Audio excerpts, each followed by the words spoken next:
السلام علیکم دوستو، کیسے ہیں آپ سب؟ میں زبینہ فیاض ایک بار پھر آپ کے ساتھ میں شروع کر رہی ہوں دوست دارم بائی عریش شاہ پارٹ 22۔ السلام علیکم، آپ کون بات کر رہے ہیں اور آپ کو کس سے بات کرنی ہے؟ ہم نے کان سے فون لگائے ہوئے بولی۔ ابھی ملازمہ نے آ کر بتایا تھا کہ کوئی بدتمیز عورت فون پر نور بی بی کے بارے میں سوال جواب کر رہی ہے۔ میری بیٹی کہاں ہے؟ جواب دو مجھے، کہاں چھپا رکھا ہے تم لوگوں نے میری بیٹی کو؟ وہ فون کیوں نہیں اٹھا رہی؟ اسپیکر سے آتی سمرا کی آواز پر ہمنا بیگم نے ایک گہرا سانس لے کر خود کو ریلیکس کیا۔ سمرا بالکل بے فکر ہو جائے، آپ کی بیٹی یہاں بالکل ٹھیک ہے اور آج کل وہ دارم کے ساتھ کشمیری علاقوں میں ہنی مون کے لیے گئی ہے تاکہ وہ دونوں ایک دوسرے کو سمجھ سکے، اور وہ اپنا فون میرے خیال میں اپنے ساتھ لے کر نہیں گئی، اسی لیے آپ کا رابطہ اس سے ممکن نہیں ہو پا رہا۔ آپ یہ نمبر نوٹ کر لیں، میں آپ کو دارم کا نمبر دیتی ہوں، آپ اس نمبر پر اس سے بات کر سکیں گی، ہمنا نے اس سے سلجھے ہوئے انداز میں کہا، جبکہ اس کی بدتمیزی کو وہ خاموشی سے برداشت کر گئی تھی۔ میں پہلے ہی جانتی تھی تم جاہل لوگوں نے وہاں میری بیٹی کو قید کر لیا ہوگا، وہ مجھے اس جاہل آدمی کا نمبر میں خود اپنی بیٹی سے رابطہ کر لوں گی، اس سے اس کا فون تک چھین لیا ہے تم نے، ورنہ میری بیٹی مجھ سے بات کیے بنا رہ نہیں سکتی۔ سمرا بے حد بدتمیزی سے بولی تھی، جس پر ہمنا نے بنا برا منائے فون نمبر اسے لکھوا دیا تھا۔ اس وقت ان کے ذہن میں بس یہی ایک سوچ تھی کہ وہ ماں تھی، ہو سکتا ہے نور کی پریشانی سے انہیں کافی زیادہ ٹینشن ہو، اسی لیے بنا کوئی بھی بحث یا سوال جواب کیے وہ دارم کا نمبر نوٹ کروانے کے بعد فون بند کر چکی تھی۔ دوسری طرف سنان سائی، پلیز چھوڑیں مجھے، کتنا وقت ہوتا جا رہا ہے، ایک تو آپ کی نیند ہے جو کھلنے کا نام نہیں لیتی، اور پھر اگر غلطی سے کہیں باہر چلے جائے تو آپ کی ڈیمانڈ ختم نہیں ہوتی واپس آنے کے بعد۔ وہ بیڈ پر اس کے بازوؤں میں پڑی مسلسل سے جگانے کی کوشش کر رہی تھی۔ یقین کرو بیگم، جو ڈیمانڈ تم سے کرتا ہوں آج تک کسی سے نہیں کی، اور ایسی فرمائش صرف بیوی کے سامنے کی جاتی ہے، لیکن اگر تم اجازت دو تو میں یہ ڈیمانڈ… ارے مذاق کر رہا ہوں یار، یوں قاتلانہ نگاہوں سے گھور کر کیا معصوم بچے کی جان لینا چاہتی ہو؟ اسے خود کو گھورتے پا کر وہ بے حد معصومیت سے بولا تھا، آپ کی معصوم بچوں جیسی حرکت اگر کوئی بڑا دیکھ لے تو وہ بھی شرما جائے۔ یا اللہ، میں آپ سے منگنی کرنے کے بعد کتنی خوش ہو رہی تھی، یہ سوچ کر کہ میرا شوہر ایک سلجھا ہوا سمجھدار انسان ہے اور ایک آپ ہے جن کا سمجھ بوجھ سے دور دور تک کوئی تعلق نہیں ہے۔ مجھے یہ بتائے کہ آپ گھر میں اتنے سکون سے کیسے رہ لیتے ہیں؟ یہاں آنے کے بعد نہ تو آپ کی یہ بے باک گفتگو ختم ہوتی ہے اور نہ ہی یہ بے شرموں والی حرکتیں۔ وہ اس کا ہاتھ خود پر سے ہٹاتے ہوئے بولی، جو کہ اسے بری طرح سے خود میں قید کرنے میں مصروف تھا۔ یہ ساری حرکتیں میں گھر والوں کے ساتھ تو کرنے سے رہا، اسی لیے تو شادی کا انتظار کر رہا تھا۔ شادی کے بعد انسان ریلیکس ہو جاتا ہے، جس طرح سے میں ہو چکا ہوں۔ اب دیکھو کتنی خوبصورت ہو گئی ہے زندگی، ہر صبح تمہیں اپنی باہوں میں لے کر جگاتا ہوں تو دل کرتا ہے بیڈ چھوڑنے کے بجائے یہیں تمہیں لے کر اپنی دنیا بسا لوں۔ اسے خود سے لگاتے ہوئے وہ اس سے اپنے سینے میں بھیج چکا تھا جب اچانک ہی کسی نے روم کے دروازے پر دستک دی۔ سنان نے بدمزہ ہوتے ہوئے دروازے کی جانب دیکھا تھا۔ ابھی یہاں کون آ گیا؟ نہ گھر میں سکون سے کوئی رومانس کرنے دیتا ہے اور نہ ہی یہاں ہوٹل میں۔ لگتا ہے سنان، تیری زندگی میں بیوی کے ساتھ رومانس کرنا لکھا ہی نہیں ہے۔ بڑی مشکل سے بیڈ سے اٹھ کر دروازے کے قریب آیا تھا، جبکہ زرنش اٹھ کر بھاگی تھی، کیونکہ آج اگر اس کا رومانس جاری رہتا تو شاید ہی وہ بات لے پاتی۔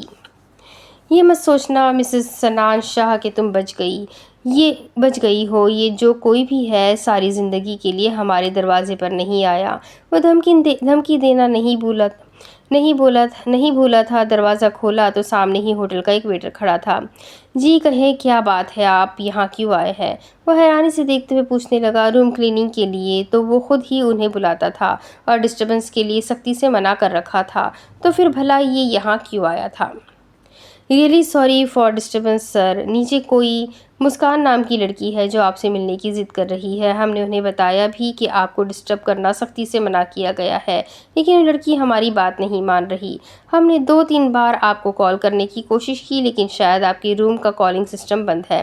اگر اب بھی ہم آپ کو روم میں آ کر ڈسٹرب نہ کرتے تو شاید وہ لڑکی خود ہی یہاں آ جاتی۔ نیچے اس نے ہماری ٹیم کو بھی کافی پریشان کر رکھا ہے، پلیز آپ نیچے چل کر ایک بار اس لڑکی سے مل لیں۔ سامنے کھڑا وہ ورکر معذرت خواہانہ انداز میں اسے مکمل بات بتا رہا تھا، جبکہ مسکان کے یہاں تک پہنچنے کی خبر سن کر خبر نے سنان کو اچھا خاصا پریشان کر دیا تھا۔ یہ تو شکر تھا کہ زرنش بات لے رہی تھی، ورنہ مسکان اس کے لیے سچ میں ایک سوال بن جاتی جو وہ ہرگز نہیں چاہتا تھا۔ اس نے ایک نظر باتھ روم کی جانب دیکھا، پھر سر ہلاتے ہوئے روم بند کرتا نیچے کی جانب چلا گیا۔ یا اللہ جی، آپ میرے ساتھ ایسا کیسے کر سکتے ہیں؟ آخر کیا بگاڑا ہے میں نے؟ غصیلے نشئی کا کیوں میری زندگی میں عذاب بن کر نازل ہو گیا ہے یہ بندہ؟ میں کیا کروں؟ اللہ جی پلیز مجھے کوئی آئیڈیا دے دے۔ اگر میں ٹرپ پر نہیں گئی تو ساری لڑکیاں میرا مذاق بنائے گی، اور میں نے بھی تو حد کر دی نا۔ سب کے سامنے اونچی اونچی آواز میں چلا کر کہا کہ مجھے میرے بابا سائی جانے کی اجازت دیں گے، اور اب اگر مجھے جانے کی اجازت نہ ملی تو میں پوری کلاس کے سامنے مذاق بن کر رہ جاؤں گی۔ وہ کمرے میں دائیں سے بائیں مسلسل چکراتے ہوئے یہی سب کچھ سوچ رہی تھی۔ اس کے دماغ میں کوئی آئیڈیا نہیں آ رہا تھا جس پر عمل کر کے وہ اپنے بابا سائی کو ٹرپ پر جانے کے لیے منا سکے۔ کیا میں ساحر سائی کو مناؤں؟ کیا ان کی مدد سے بابا کو منانے کی کوشش کروں؟ کیا مجھے انہیں کہنا چاہیے کہ میرا جانا بے حد ضروری ہے؟ اگر میں نہیں گئی تو سب لوگ میرا بہت مذاق اڑائیں گے۔ ہو سکتا ہے اس بات سے وہ مان جائے۔ شوہر اتنے بھی برے نہیں ہوتے، اور اب تو ہمارا رشتہ اسپیشل بن گیا ہے۔ اب تو پہلے کی طرح ہر وقت غصہ کرنے والے ساحر سائی تھوڑی ہے، وہ تو کافی بدل گئے ہیں۔ ہاں بس اسموکنگ ہی زیادہ کرنے لگے ہیں نا، تو کیا ہوا؟ اگر کوئی انسان اسموکنگ کرتا ہے تو اس کا مطلب یہ تھوڑی ہے کہ وہ برا ہے۔ ساحر سائی ایک اچھے انسان ہے، وہ میری مدد ضرور کریں گے۔ مجھے ہر چیز میں انہیں غلط نہیں سمجھنا چاہیے۔ آج جب وہ رات کو گھر واپس آئیں گے تو میں ان کے لیے کھانا گرم کروں گی، تب ان سے مدد مانگوں گی، اور مجھے یقین ہے وہ میری مدد ضرور کریں گے۔ لیکن اگر مدد کے چکر میں کچھ مانگ لیا تو؟ اس کے دماغ میں کچھ کلک ہوا۔ ہاں تو اگر انہیں کچھ چاہیے ہوا تو میں دے دوں گی ان کی۔ ہاں جس طرح سے مجھے ان کی مدد چاہیے، ہو سکتا ہے فیوچر میں انہیں بھی میری مدد کی ضرورت ہو۔ اگر انہوں نے کچھ اور مانگا جو میں نہیں دے سکتی ہوئی، ہاں یہی کروں گی، ڈیل کروں گی ان کے ساتھ، ایک ہاتھ سے لو اور ایک ہاتھ سے دو والی۔ اگر تو وہ بابا سے میرے لیے اجازت مانگنے کے لیے تیار ہو گئے تو میں بھی بدلے میں ان کا کوئی کام کر دوں گی۔ اچھا ہی ہے، کوئی احسان نہیں رہے گا، اس نے فیصلہ کرتے ہوئے کہا، اور ابھی سے ہی ساحر کا انتظار کرنا شروع ہو چکی تھا۔ انہیں سوئے ہوئے تھوڑا ہی ٹائم ہوا تھا۔ دھارم سائی کی بے باک جسارتوں کو اپنی نازک سی جان پر سہ کر وہ تھوڑی دیر پہلے ہی اس کی پناہوں میں نیند کی وادیوں میں کھو چکی تھی۔ اس کے سونے کے بعد بھی دھارم سائی کافی دیر تک جاگتا رہا۔ جنگل کا یہ علاقہ کافی زیادہ سنسان تھا۔ ویسے تو جس طرف سے وہ آئے تھے وہ ساری ہی جگہ سنسان تھی، لیکن پھر بھی ہر جگہ جنگل میں ہوٹل کے بورڈ لگے ہوئے تھے، لیکن اس طرف کوئی بورڈ نہیں تھا۔ ڈر کے ساتھ ساتھ دھارم سائی خود بھی اس دوسرے کپل سے کافی زیادہ تنگ تھا۔ یہ لوگ جس طرف جا رہے تھے وہ کپل ان کا پیچھا کرتے کرتے اسی طرف آ رہا تھا، اسی لیے دھارم سائی نے ایسا راستہ چنا کہ وہ کپل ان کا پیچھا نہ کر سکے۔ عجیب تھے، وہ دونوں بھی نہ خود انجوائے کر رہے تھے اور نہ ہی انہیں کرنے دے رہے تھے، اور دھارم سائی کو اس طرح کی ڈسٹربنس ہرگز پسند نہیں تھی۔ اسی لیے دھارم سائی نے اپنا راستہ بدلنے کے بارے میں سوچا، اور پھر شاید اس کپل کو بھی سمجھ آ گیا کہ وہ ان کی وجہ سے اپنے ہنی مون میں ڈسٹربنس پیدا نہیں کرنا چاہتے، اور وہ لوگ خود ہی کہیں چلے گئے، اور اس کے بعد سکون ہی سکون تھا۔ در کے گہری نیند میں چلے جانے کے بعد وہ خود بھی اسے پناہوں میں قید کرتا سونے کی کوشش کرنے لگا۔ رات نہ جانے کون سا وقت تھا جب اس کی آنکھ کھلی۔ کیمپ ہر طرف سے بند تھا، لیکن باہر سے جانوروں کے گھررانے کی آواز نے اسے خوف میں مبتلا کر دیا تھا۔ اس کے ساتھ سویا شرٹ لیس دھارم گہری نیند میں تھا، جبکہ جانوروں کی آوازوں نے اسے کافی زیادہ ڈرا دیا تھا۔ دھارم سائی، باہر ہمارے ٹینٹ کے آس پاس کہیں پر کوئی بہت خطرناک جانور ہے، مجھے بہت ڈر لگ رہا ہے، اس کے سینے میں خود کو چھپاتی ہوئی خوفزدہ آواز میں بولی۔ تمہیں میرے ہوتے ہوئے اتنا ڈر کیوں لگ رہا ہے دھارم سائی؟ جب میں تمہارے ساتھ ہوں تو دنیا کی کوئی مصیبت تمہارے قریب نہیں آ سکتی۔ میرے پاس آ جاؤ، اتنا پاس کہ تمہارا ڈر میرے اندر کہیں گم ہو جائے۔ اسے اپنے بے پناہ نزدیک کرتے ہوئے وہ اس کے کانوں میں بھاری گمبھیر سرگوشی کرتے ہوئے بولا۔ اس کی آواز اپنے بے حد نزدیک سنتے ہوئے وہ اس کی بات پر عمل کرتی اس کے بالکل پاس آ چکی تھی۔ فاصلہ تو ان دونوں کے بیچ میں پہلے بھی نہیں تھا، لیکن دھارم سائی نے اس کی کمر میں بازو حائل کرتے ہوئے فاصلے کی گنجائش بھی ختم کر دی، اور ایک بار پھر سے اس کے دلکش سراپے میں کھونے لگا۔ اس کی گردن پر اپنے لب رکھتے ہوئے وہ جا بجا اپنی محبت کی مہر ثبت کرنے لگا۔ دھارمسائی اس کی بے باک جسارتوں سے بے حال ہوتے ہوئے وہ بے اختیار اسے پکار بیٹھی، لیکن شاید دھارمسائی اس وقت اس کے الفاظ نہیں، اس کی دھڑکنوں کا شور سننے میں زیادہ دلچسپی رکھتا تھا، اسی لیے تو اس کے لبوں پر انگلی رکھتے ہوئے وہ اسے خود میں قید کر چکا تھا۔ خود کو اس کے سامنے بے بس پاتے ہوئے وہ خود ہی اس میں کھونے لگی۔ تھوڑی ہی دیر میں خوفناک جانوروں کی گھرانے کی آواز بہت دور ہوتی چلی گئی، اور اس کے بعد کوئی آواز آئی بھی یا نہیں اسے ہوش نہیں تھا۔ وہ خود بھی اپنے آپ کو اس کے حوالے کر چکی تھی۔ ان کے ہاتھوں پر لگی ہتھکڑی ان کے جذبات کے سمندر کو روک نہیں پائی تھی۔ اس فاصلے کو فاصلہ بنانے کی بجائے وہ نزدیکیاں بنا چکے تھے۔ دھارمسائی نے اس وجہ کو در سے دوری کا بہانہ نہیں بننے دیا تھا، بلکہ در کی اس بے وقوفانہ شرط کی وجہ سے وہ ایک دوسرے کے اور بھی قریب آ گئے تھے، اور دھارمسائی اس کی اس بے وقوفی کو بہت زیادہ انجوائے کیا تھا۔ در بیچاری جو یہ سمجھ رہی تھی کہ اس کی وجہ سے دھارم کو بھی یہ سب کچھ جھیلنا پڑ رہا ہے، اگر اندر کی وجہ جان لیتی تو اپنی بے وقوفی پر جی بھر کر شرمندہ ہوتی۔ دوسری طرف، تم یہاں کیا کر رہی ہو مسکان؟ کیا تمہیں میری بات ایک بار سمجھ نہیں آتی؟ آخر کیا بگاڑا ہے میں نے تمہارا؟ کیوں کر رہی ہو تم یہ سب کچھ؟ وہ تیزی سے نیچے آیا تھا، اسے مسکان پر بے حد غصہ آ رہا تھا۔ اس کی کسی بھی بات کو ماننے کی بجائے وہ اس کے لیے نئی مصیبت تیار کر رہی تھی۔ اس وقت اس کا یوں ہوٹل میں آ جانا اس کے لیے ایک بہت بڑا مسئلہ بن سکتا تھا، وہ بھی تب جب زرنش اس کے ساتھ تھی۔ اگر زرنش کو بھنک بھی لگ جاتی تو اس کی ہنستی کھیلتی زندگی برباد ہو سکتی تھی، لیکن وہ لڑکی تو جیسے ہر طرح کی سچویشن کے لیے تیار تھی۔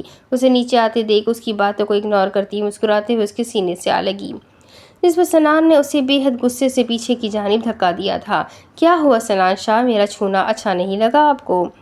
یا اب دوسری کی عادت ہو گئی ہے؟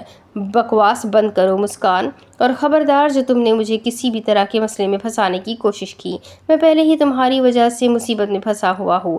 اس کا بس نہیں چل رہا تھا کہ وہ سامنے کھڑی اس لڑکی کو دنیا سے غائب کر دے۔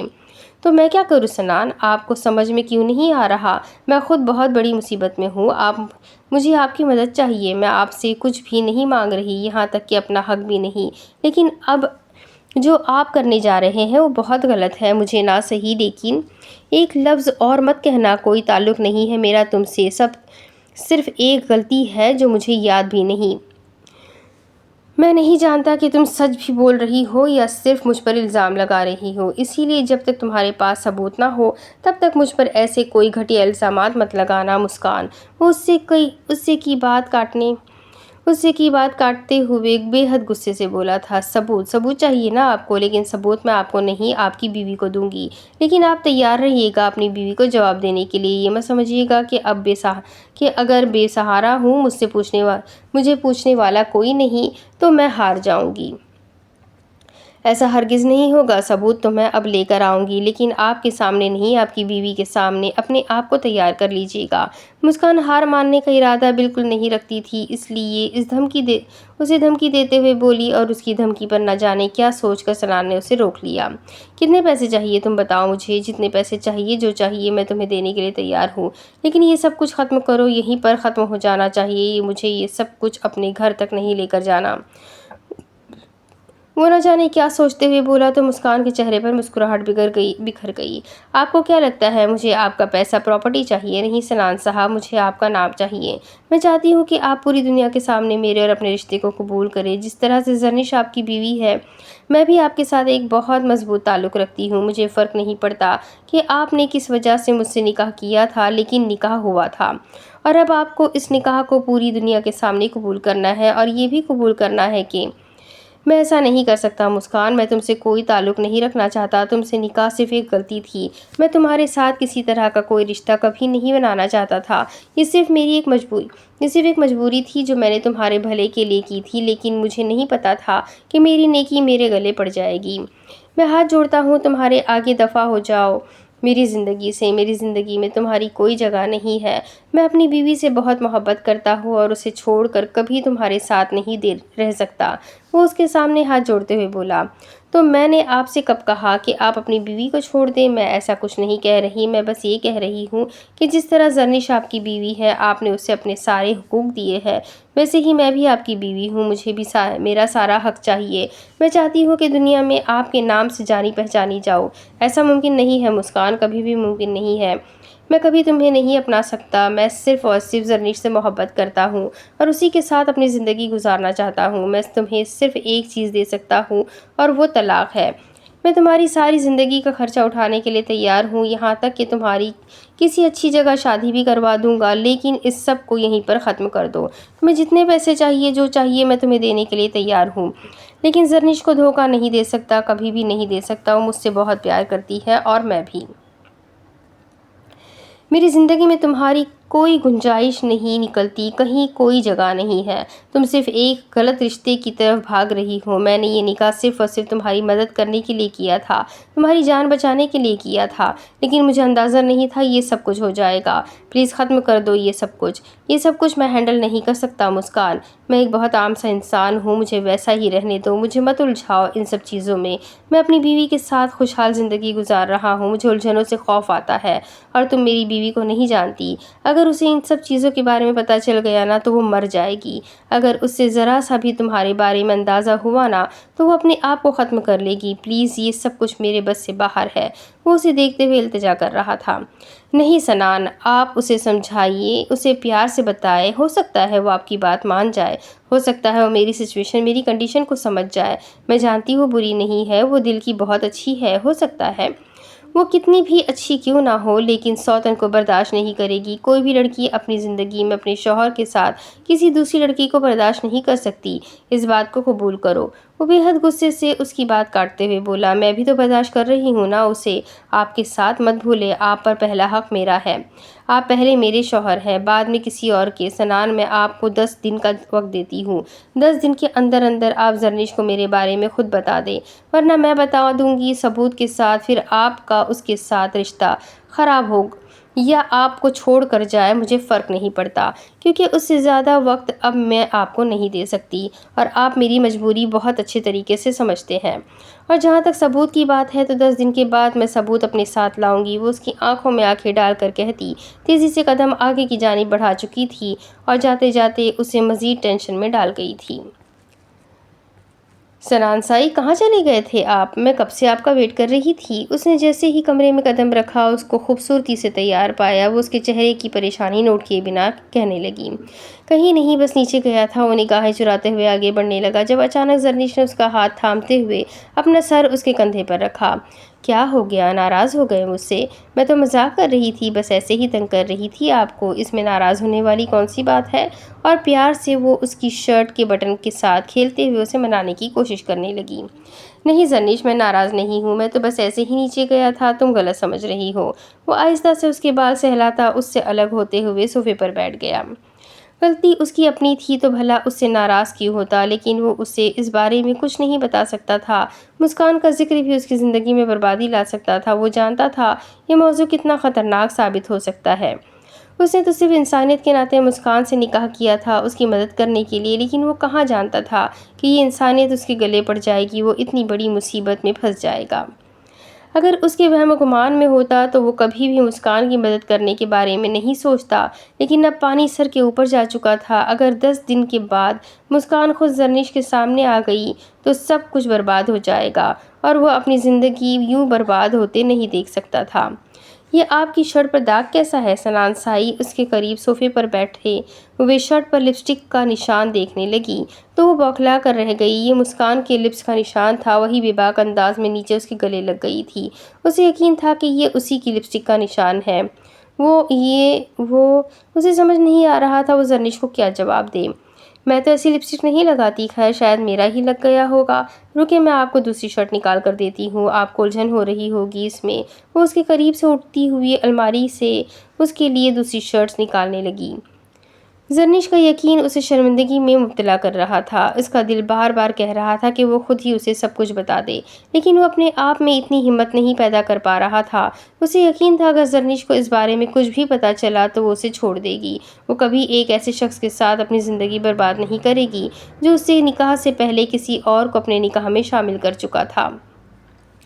لیکن وہ یہ بھی جانتا تھا کہ اگر زرنش نے اس سے الگ ہونے کا فیصلہ کیا تو وہ خود بھی ٹوٹ جائے گا، اور وہ اپنی زرنش کو ٹوٹتے ہوئے نہیں دیکھ سکتا تھا۔ وہ خود بھی ٹوٹ جائے گی اور وہ اپنی زرنش کو ٹوٹتے ہوئے نہیں دیکھ سکتا تھا، اس لیے سب کچھ پہلے ہی بتا دینا چاہیے تھا۔ کردم بالکل ٹھیک کہہ رہا تھا، رشتے یقین پر بنتے ہیں۔ اس سے پہلے ہی زرنش کو اعتماد میں لے کر ساری حقیقت اس کے سامنے بیان کر دینی چاہیے تھی، لیکن اب بہت دیر ہو گئی تھی اور اسے اس مسئلے کو اپنی طریقے سے حل کرنا تھا۔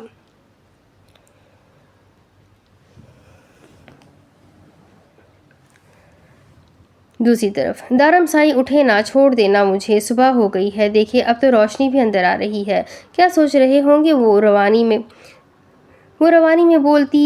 بولتے بولتے اچانک خاموش ہو گئی۔ شاید اسے یاد آ گیا تھا کہ وہ گھر پر نہیں بلکہ اس وقت بھی جنگل کے ایک کیمپ میں موجود ہے۔ ہاں، لیکن اس پر دارم سائی کے لبوں پر مسکراہٹ بکھر گئی تھی۔ اسے خود میں تکیے کی طرح قید کیے ہوئے آہستہ سے آنکھیں کھول کر اس کی جانب دیکھا۔ کون کیا سوچے گا جانم سائی؟ مجھے بھی تو بتاؤ، کہیں تم گھر کو مس تو نہیں کر رہی؟ اس کی گردن میں منہ چھپاتے ہوئے وہ بے خود لہجے میں گویا ہوا۔ مس تو کر رہی ہوں، لیکن میں گھر والوں کی نہیں، باہر جانوروں کی بات کر رہی ہوں۔ دیکھیں نا باہر کتنی پیاری پیاری آوازیں آ رہی ہے، چلے باہر چلتے ہیں۔ وہ اسے دیکھتے ہوئے کہنے لگی۔ غالباً رات کو تمہیں انہی سب آوازوں سے خوف آ رہا تھا، وہ تو میں نے اپنی خدمات پیش کرتے ہوئے تمہیں اس ڈر سے باہر نکالا، ورنہ تم تو رات کو کاپ کاپ کر بے ہوش ہونے والی تھی، اور اب تمہیں یہی ساری آوازیں پیاری پیاری لگ رہی ہے۔ وہ اسے رات کا منظر یاد دلاتے ہوئے بولا تو اس کے گالوں پر سرخی سی پھیل گئی، جسے دیکھ کر وہ لطف اندوز ہوا تھا۔ جی نہیں، میں ان جانوروں کی نہیں، باہر کے پرندوں کی بات کر رہی ہوں۔ چلے نا باہر چلتے ہیں، نیچر کی خوبصورتی کو دیکھتے ہیں۔ یہ سب کچھ صرف انہی جنگلوں میں دیکھنے کو ملتا ہے، وہاں گاؤں میں جا کر کچھ بھی نہیں ملے گا۔ تو بہتر ہے کہ ہم اس خوبصورتی کو محسوس کریں۔ وہ بڑے پیار سے اس کی داڑھی سہلاتے ہوئے کہنے لگی، تو دھرم سائی کو اپنی داڑھی کے ساتھ یہ چھیڑ چھاڑ کا انداز بے حد میٹھا لگا تھا۔ ہاں جی بالکل، نیچر کی خوبصورتی اور نیچر کال۔ دھرم سائی خبردار، جو آپ نے ایسی ویسی کوئی بھی بات کی، جلدی سے باہر چلے، مجھے کچھ نہیں سننا، بس اٹھے۔ وہ اس کی بات کاٹتے ہوئے بولی تو دارم کا کہا اس خوبصورت ماحول کو مزید خوبصورت بنانے کے لیے کافی تھا۔ دارم سائی، ہم کیوں پاگلوں کی طرح اس جنگل میں گھوم رہے ہیں؟ گاڑی میں چپس کے پیکٹ ہے، وہی کھا لیتے ہیں۔ مجھے اس طرح سے یہاں گھومنا پھرنا بالکل اچھا نہیں لگ رہا۔ کیا پتہ یہ جگہ کتنی ڈینجرس ہو، ہمیں واپس چلنا چاہیے۔ وہ اسے اپنے ساتھ نہ جانے کہاں لے کر جا رہا تھا، جبکہ اس کے ساتھ ساتھ اس کا ہاتھ تھامے چلتی ادھر بولے جا رہی تھی۔ جب دارم نے ایک درخت کے نیچے رک کر اوپر کا جائزہ لیا۔ وہ چپس کھا کر تمہارا پیٹ بھرتا ہوگا جانم سائی، وہ تمہاری خوراک ہے، میری نہیں۔ وہ سب کچھ کھا کر میں خود پر ظلم نہیں کر سکتا، اسی لیے مجھے اپنے لیے کوئی نہ کوئی انتظام تو کرنا ہوگا، اور میرے لیے یہ کافی مشکل ہے۔ اسی لیے میرے لیے وہ پھل توڑو گی؟ وہ درخت کے اوپر پھل دیکھتے ہوئے کہنے لگا تو در نے حیرانگی سے دیکھا۔ دھرم سائی، ایسا کیسے پاسبل ہے؟ وہ درخت تو اتنا دور ہے، میں اس درخت تک پہنچوں گی کیسے؟ اور میں چڑھوں گی کیسے درخت پر؟ ذرا سوچئے تو صحیح، میرے تو ہاتھ بھی بندھے ہیں۔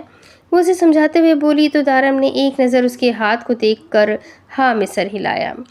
ہاں جانم سائی، تمہارے ہاتھ بندھے ہیں، لیکن میں نے تمہیں درخت پر چڑھنے کے لیے کب کہا؟ میں تو یہ کہہ رہا ہوں کہ میں تمہیں یہیں سے اوپر کی طرف اٹھاؤں گا اور تم پھل توڑ دو گی۔ یقین کرو یہ بالکل بھی مشکل نہیں ہے، چلو چیک کرتے ہیں۔ وہ اگلے ہی لمحے اسے ٹانگوں سے پکڑتا اوپر کی جانب اٹھا کر اپنا ہاتھ بھی اونچا کر چکا تھا، تاکہ اس کے ہاتھ کو کسی قسم کی کوئی تکلیف نہ ہو۔ پہلے تو در گھبرا سی گئی، لیکن پھر اسے اپنے شوہر کی بھوک کی پرواہ بھی تھی، اسی لیے اس کے لیے پھل توڑنے کی کوشش کرنے لگی۔ دھرم سائی، اور اونچا کرے، وہ پھل میرے ہاتھ سے بہت قریب ہے، میں اسے توڑ لوں گی۔ یہ ایپل ہے اور دیکھنے میں کافی ٹیسٹی لگ رہا ہے، وہ اس کی معلومات میں اضافہ کرتے ہوئے بولی تو دھرم نے اس کے بچوں جیسے انداز میں مسکراتے ہوئے اسے اور اونچا کیا، اور لمحے میں ہی وہ اس سیب تک پہنچتے ہوئے اسے توڑ چکی تھی۔ دھرم نے اس کے مقصد میں کامیاب ہوتے ہی اسے آہستہ سے نیچے کرتے زمین پر اتار دیا۔ دیکھیے دھرم سائی، مجھے آپ کی کتنی فکر ہے، میں نے صرف آپ کے لیے اپنی جان پر کھیل کر آپ کے لیے یہ پھل توڑا ہے۔ وہ سیب اس کی جانب بڑھاتے ہوئے بولی، لیکن اس سے پہلے کہ دھرم اسے اپنے ہاتھ میں لے لیتا، وہ اسے اپنے پیچھے چھپا چکی تھی۔ یہ تو میں نے اتارا ہے، اتنی محنت تو میں نے کی ہے، میں آپ کو کیوں دوں؟ وہ لمحے میں ہی بدل گئی تھی۔ تم اسے کھانا چاہتی ہو؟ ٹھیک ہے کھا لو، ہم دوسرا اتار لیں گے۔ وہ اسے دیکھتے ہوئے پھر سے درخت کا جائزہ لینے لگا، باقی سیب کافی اونچے تھے۔ میں نے یہ کب کہا کہ میں اسے کھانا چاہتی ہوں؟ میرا تو گزارا ہو گیا ہے اپنی خوراک سے۔ میں تو یہ پوچھ رہی ہوں کہ یہ ایپل میں آپ کو کیوں دوں؟ کیونکہ یہ تو میری ملکیت ہے، اس کو میں نے اتنی مشکل سے اتارا ہے۔ ٹھیک ہے، تھوڑا بہت آپ نے ہاتھ پیر مارا ہے، لیکن اسے کھینچ کر تو میں نے اتارا ہے نا، تو اس حساب سے یہ میرا ہوا۔ اور جو چیز میری ہے وہ تو میں آپ کو تبھی دوں گی جب آپ میرے لیے کچھ کریں گے۔ اور نہ جانے کیا سوچتے ہوئے وہ کہنے لگی، جانم سائی تم مجھے یہ نہ بھی دو تب بھی میں تمہارے لیے جان بھی حاضر ہے، بتاؤ مجھے کیا کرنا ہے؟ آہستہ سے اس کے ماتھے پر اپنے لب رکھتے ہوئے کہنے لگا تو در نے مسکرا کر ایپل اس کی جانب بڑھا دیا۔ یہ لے کھا لے، فی الحال تو میرے پاس کچھ ہے ہی نہیں آپ سے منوانے کے لیے، لیکن میں اس کا حساب لوں گی، یاد رکھیے گا۔ وہ اسے دیکھتے ہوئے بولی تو دارم نے مسکرا کر ہاں میں سر ہلا دیا۔ کیا ہم ابھی ہوٹل میں واپس نہیں جا سکتے؟ کیونکہ وہ دوسرا کپل تو مجھے کہیں پر بھی نظر نہیں آ رہا۔ کہیں وہ دوسرا کپل خود ہی ہار کر تو نہیں چلا گیا، یا یہیں جنگل کے کسی ایک اور علاقے میں؟ مجھے تو لگتا ہے کہ وہ آس پاس ہی کہیں ہوں گے، شاید اس گیم کو جیتنے کے لیے کچھ اسپیشل کر رہے ہوں گے۔ اس کے ساتھ ساتھ چلتی وہ اپنا نقطہ نظر بیان کر رہی تھی۔ نہیں، مجھے ایسا کچھ نہیں لگتا، میرا خیال ہے کہ وہ یہاں پر ہی ہے، وہ ہار مان کر واپس نہیں جائیں گے۔ ویسے بھی وہ کوئی کپل نہیں ہے اور نہ ہی مجھے وہ کوئی کپل لگتا ہے۔ اس کے ساتھ ساتھ چلتے ہوئے بولا تو در نے رک کر اسے دیکھا، اس کے رکنے پر وہ بھی رک کر اسے دیکھنے لگا۔ کپل نہیں ہے؟ کیا مطلب ہے؟ وہ کپل ہی تو ہے، تبھی تو کہہ رہے تھے کہ ہم سے بہتر کوئی نہیں ہے یہاں پر۔ در کیا تمہیں وہ دونوں دیکھنے میں اچھے لگتے ہیں؟ میرا مطلب ہے ان دونوں کا ساتھ تمہیں ٹھیک لگتا ہے نہ جانے اس سے کیا پوچھنے کی کوشش کر رہا تھا۔ نہیں، مجھے تو وہ کپل کافی اوور لگتا ہے، ایسا لگتا ہے جیسے وہ دکھانے کی کوشش کر رہا ہو، اس میں کچھ بھی ریئل محسوس نہیں ہوتا۔ وہ ایک بار پھر سے چلنے لگی تو دارم سائی بھی اس کے ساتھ ساتھ قدم اٹھانے لگا۔ ہاں، کیونکہ خوبصورتی صرف جائز رشتے میں ہوتی ہے، وہ دونوں میاں بیوی نہیں بلکہ گرل فرینڈ بوائے فرینڈ ہے، اور وہ لڑکی گھر سے بھاگ کر آئی ہوئی ہے اور وہ لوگ اسی جنگل میں کہیں چھپ کر بیٹھے ہیں تاکہ اس لڑکی کے گھر والے اسے ڈھونڈ نہ سکیں۔ اور یہ بات مجھے تبھی پتہ چل گئی تھی جب میں ہوٹل میں تھا۔ ہوٹل کے مینیجر نے مجھے بتایا تھا کہ ایک کپل یہاں چھپ کر بیٹھا ہوا ہے۔ خیر، ہمیں کیا لینا دینا، ہم تو اپنا کام کر رہے ہیں، دفع کرو، چلو اپنے بارے میں باتیں کرتے ہیں۔ اس کا ہاتھ اپنے ہاتھ میں تھامتے ہوئے وہ بات ہی ختم کر گیا، جبکہ در کو یہ جان کر افسوس ہوا تھا کہ وہ کوئی کپل نہیں ہے بلکہ ان کی تو شادی بھی نہیں ہوئی۔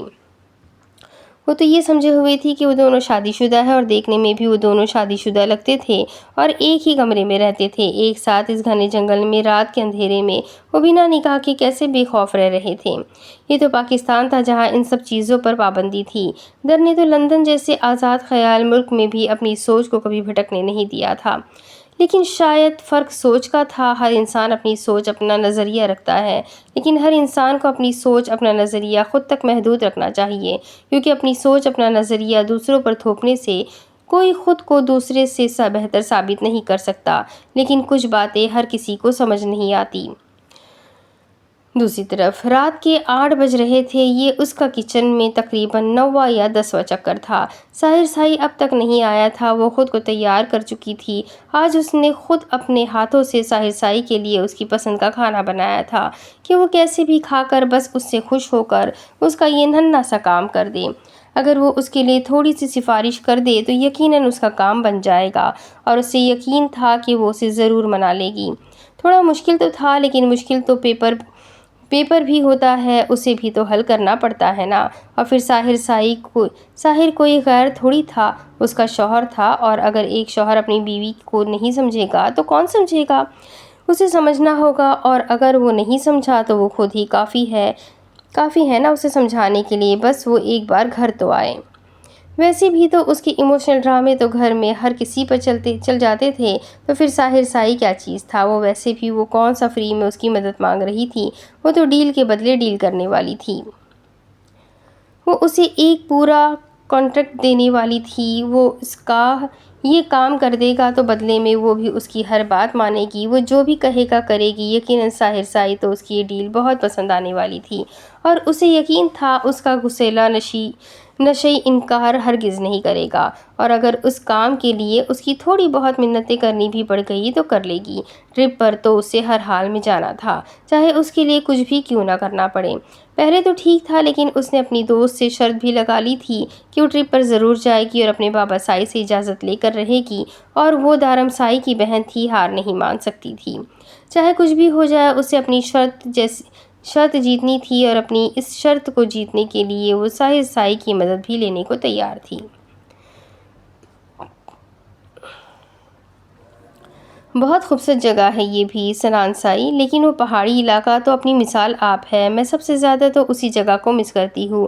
آپ نے مجھ سے وعدہ کیا تھا کہ آپ مجھے دوبارہ وہاں ضرور لے کر جائیں گے، لیکن آپ مجھے وہاں لے کر نہیں گئے۔ اس کے سامنے والی کرسی پر بیٹھتے ہوئے وہ شکوہ کرتے ہوئے بولی تو سنان مسکرا دیا۔ یار، ہم کون سا آج ہی واپس گھر جا رہے ہیں؟ میں نے تو وعدہ کیا ہے نا، تو ضرور نبھاؤں گا۔ میں تمہیں ضرور وہاں پہاڑی علاقے میں لے کر جاؤں گا، کیونکہ مجھے بھی وہ علاقہ کافی زیادہ رومانٹک محسوس ہو رہا تھا، اور ایسے رومانٹک جگہ کو چھوڑ کر آنے کا دل تو میرا بھی نہیں تھا۔ لیکن پھر میں نے سوچا کہ تمہیں صرف پاکستان کے ایک علاقے کی خوبصورتی کیوں دکھائی جائے۔ خیر، مجھے تھوڑی نہ پتا تھا کہ تم وہیں کی ہو کر رہ جاؤ گی، لیکن فکر مت کرو، میں جلد ہی تمہیں واپس لے کر جاؤں گا۔ اس کا ہاتھ تھامتے ہوئے اسے پیار سے اپنے لبوں سے لگاتا ہوا بولا۔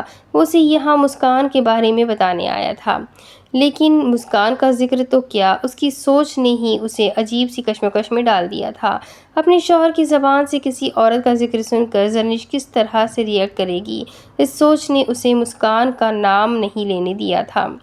سنان سائی، آپ کا دھیان کس طرف ہے؟ کب سے ویٹر کھڑا ہے، آرڈر دے۔ ویٹر کافی دیر سے اس کے قریب کھڑا سر آرڈر کی رٹ لگائے جا رہا تھا، لیکن سنان تو اپنی ہی سوچوں میں گم زرنش کا ہاتھ اپنے ہاتھ میں تھامے ہوئے تھا، جب زرنش نے اس کا دھیان ویٹر کی جانب دلایا، جس پر اس نے سیدھے ہوتے ہوئے فوراً ہی ویٹر کو آرڈر نوٹ کروایا تھا۔ مسکان اس کی سوچ پر اس وقت بری طرح سے سوار تھی، اور مسلسل اس کے میسیجز اور کال نے اسے اتنا زیادہ پریشان کر دیا تھا کہ اس نے اپنا فون ہی بند کر کے ہوٹل کے کمرے میں چھوڑ دیا تھا۔ زرنش کے پوچھنے پر اس نے بس یہ کہہ دیا تھا کہ وہ کسی طرح کی ڈسٹربنس نہیں چاہتا، لیکن سچ تو یہ تھا کہ مسکان کی وجہ سے وہ بہت زیادہ ڈسٹرب ہو چکا تھا۔ اب اس کے آگے کی کہانی میں آپ کو اگلی قسط میں سناتی ہوں کہ آگے کیا ہوگا۔ یہ جاننے کے لیے میرے ساتھ بنے رہیں، اگلی ویڈیو میں پھر ملیں گے۔ تب تک کے لیے چینل کو سبسکرائب کر دیں، بیل آئیکن کو ضرور دبا دیں، ویڈیو کو لائک کر دیں، کمنٹ ضرور کیا کریں۔ ملتے ہیں اگلی ویڈیو میں، تب تک کے لیے اپنا خوب سارا خیال رکھیں اور مجھے بھی اپنی دعاؤں میں یاد رکھیں۔ اللہ حافظ۔